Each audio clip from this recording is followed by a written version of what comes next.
presented by Ma Girja Music Studio.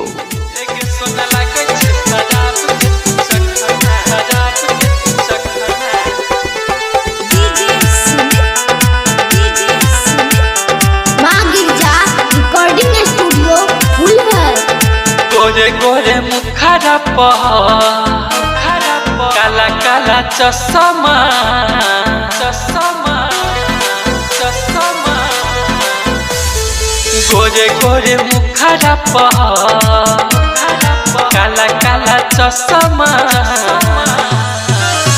एके सोना लागे छे शराब के तू चखना एके सोना लागे छे शराब के तू चखना शराब के तू चखना गोरे गोरे मुखरा काला काला चश्मा गोरे गोरे मुखरा काला काला चश्मा एके सोना लागे छे शराब के तू चखना एके सोना लागे छे शराब के तू चखना शराब के तू चखना। अखन अहाँ सब सुन रहल छी फुलहर से माँ गिरजा म्यूजिक के प्रस्तुति।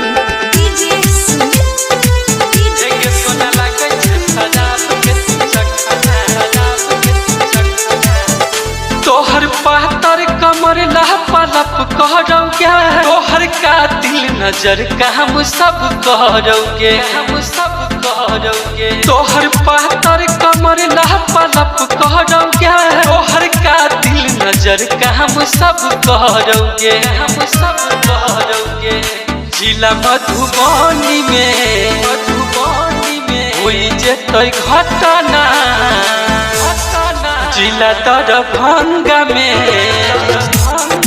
होई जेतै घटना एके सोना लागे छे शराब के तू चखना एके सोना लागे छे शराब के तू चखना शराब के तू चखना। अखन अहाँ सब सुन रहल छी फुलहर से माँ गिरजा म्यूजिक के प्रस्तुति। एके सोना लागे छे शराब के तू चखना शराब के तू चखना।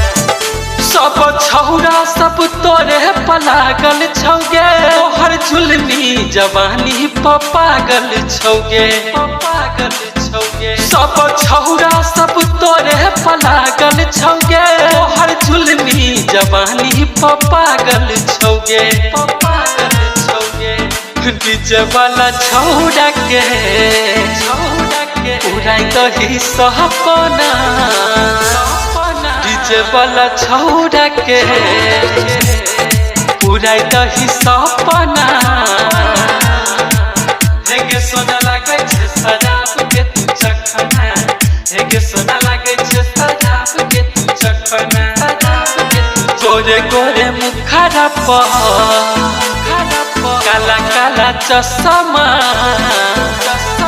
गोरे गोरे मुखरा काला काला चश्मा